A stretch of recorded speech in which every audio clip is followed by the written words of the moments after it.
அப்படியே டக்குன்னு ரைட் ஏறாருன்னு பார்த்தீங்கன்னா அந்த பக்கம் ஒரு 2 வீலர் இல்லைங்க, அப்புறம் காருங்க. அப்படியே ஜம்முன்னு பார்க் பண்ணிட்டு போனாருன்னா அப்புறம் பஸ் டிரைவர் ரைட் ஏறாம என்ன பண்ண முடியும்? அங்கே வருங்க சொல்லி வாய் முடியலிங்க. ஆப்போசிட்டில் லைட்டு வேறு அடிச்சுட்டு இண்டிகேட்டர் வேறு ஒரு பக்கம் போட்டு பார்த்தீங்கன்னா ஹெல்மெட் இல்லை, பின்னாடி ஹெல்மெட் இல்லை. ஹெல்மெட் இல்லாமல் தான் நாங்கள் பிரயாணிப்போங்க. இங்கே வருங்க நம்ம காரை 2 பக்கமு அப்படி ஒரு ஸ்வைங் இப்படி ஒரு ஸ்வைங் ரேஸுங்க. அதுலேயும் பின்னாடி ஸ்கூட்டரில் அண்ணன் ட்ரிபிள்ஸு. இங்கே கேட்க போகிறாங்க நம்ம மக்களுங்க, நம்ம தான் பேசிகிட்டே இருக்கணுங்க டிராஃபிக் வயலேட் பண்ணாதீங்க, டிராஃபிக் வயலேட் பண்ணாதீங்க. ஆனால் எல்லா விதத்துலையும் டிராஃபிக் வயலேட் பண்ணுவாங்க. இங்கே பாருங்க லெஃப்ட் சைடில் எப்படி பார்க்கிங் முட்டுங்க, இப்படியே ஜம்முன்னு ரோட்டு மேலே போட்டுட்டாங்க. பாதி ரோடே ஆக்குபை பண்ணிட்டீங்கன்னா வாகன ஓட்டிகள் நாங்கள் இங்கே போய் ஓட்டுறதுங்க.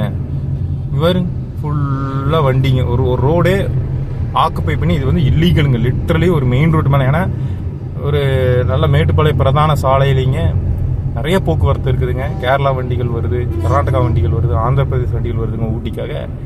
இந்த வழியில் நீங்கள் வந்து இப்படி அசால்ட்டாக நின்னீங்கன்னா அவங்களுக்கு தெரியாதுங்க. அவங்க சப்போஸ் இந்த ஊர் பற்றி தெரியாதவங்க வந்தாங்கன்னா கஷ்டம். எங்கள் ஊர் பற்றி தெரிஞ்சவங்க வந்தாங்கன்னா நாங்கள் வந்து அங்கங்கே ஸ்லோவாகிப்போம் இல்லைங்களா. ஊர் பற்றி தெரியாது வருங்க, ஃபுல்லாக லெஃப்டில் வண்டிங்க. ஒரு இடத்துல வருங்க வண்டி ஃப்ரீ இருக்கான்னு. பின்னாடி அரசு பேருந்தினர் மஞ்சள் வண்டிக்காரர் வேறு என்ன பண்ணுறாருங்கோ, ஏர் ஹார்ன் போட்டே வராருங்க. நம்மளுக்கு அப்படியே சவுண்டு வந்து க்ளோஸ்டு கேபினுங்க. காரில் க்ளோஸ்டு கேபினுக்குள்ளே காதை கிழிக்குது. நீங்கள் யோசிச்சு பாருங்கள் எப்படி. நான் வந்துட்டு இருக்கேனுங்க, லைட்டும் போட்டாச்சு. அதுக்கப்புறமும் அந்த பின்னாடி பஸ்ஸும் பாஸ் ஆகி தான் வருதுங்க. அவ்வளோ பெரிய பஸ்ஸுக்கு நான் இப்போ இந்த வண்டிக்காரர் திருப்பினார் பார்த்தீங்களா ரைட் சைடில், நீங்கள் கொஞ்சம் பின்னாடி ரீவைண்ட் பண்ணி பாருங்க மக்களே. பின்னாடி அவ்வளோ பெரிய பஸ் வருதுங்க. இப்போ நான் சடனாக பிரேக் போட்டேன்னா அந்த பஸ் எங்கே கொண்டு வந்து எண்ட் பண்ணுவாருன்னு உங்களுக்கே தெரியுங்க. அறிவுங்க, அத்தனை அறிவு. ஏன் வர மஞ்சள் வண்டி டீ போர்டுக்காரங்க வந்து நல்லா ஓட்டுறவங்க இன்னைக்கு அந்த மாதிரி ஓட்டுறது இல்லைங்க. கோவை மாநகரத்தில் வந்து பார்த்தீங்கன்னா முதல்ல வந்து இந்த எல்லோ போர்டுன்னு சொல்லக்கூடிய இந்த டிரைவர் வந்து சிறப்பாக ஓட்டுவாங்க. அதாவது ஓன் போர்டை விட இன்னைக்கு சரியா இல்லைங்க அவங்க ஓட்டுற ஸ்டைல் வந்து. அது என்ன ரீசன் யாருக்காவது தெரிஞ்சா போடுங்க. எல்லாத்தையும் நான் சொல்ல, ஒரு சிலர் ரொம்ப ஒஸ்ட்டாக இருக்குதுங்க.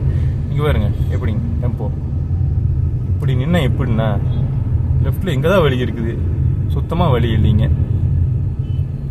பாருங்க இங்கே ஒரு கார் பாருங்க அப்படியே போட்டு போயிடுறீங்க.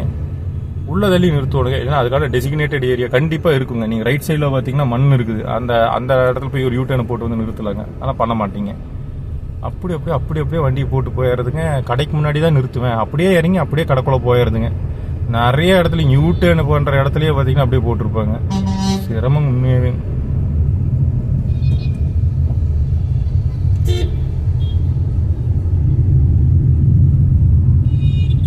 தயவுசெய்து வாகன வண்டிகள் நம்ம தாங்க, நம்ம கார் ஆகட்டும் பைக் ஆகட்டுங்க, மற்றவங்களுக்கும் தொந்தரவு இல்லாமல் நம்ம வண்டிக்கு இடையூறுலாம் போட்டிங்கன்னா அதுதான் உண்மையான ஒரு நல்ல டிரைவிங்க்கு அர்த்தம்ங்க. என்ன நான் சொல்கிறதுங்க, குளிங்க அப்பா. அதனால தான் கொஞ்சம் ரைட் ஏறி போடுங்க. எங்கே பார்த்தாலும் குளிங்க சாமி. அவர் யாரும் கேட்குதுங்களா அந்த மஞ்சள் பேருந்துலிங்க. இப்படி எல்லா வண்டியிலும் ஏஆர்ஆர்னு பொறுத்துறாங்கன்னு தெரியலங்க. அது அலௌடுங்களான்னு கூட அலௌடு இல்லை, இல்லீகல் தாங்க. இந்தியாவில் ஏஆர்ஆர்னு வந்து பேண்டுங்க.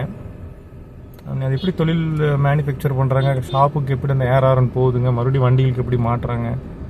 ஹைவே அப்பா ரைட்டுங்க, இத்தினூட இடத்துல எடுக்கிறாருங்க சாமி. பார்த்தீங்களா கேப்பே இத்தினூண்டு தாங்க, ஒன்றும் சொல்லிக்கிருக்கு இல்லைங்க.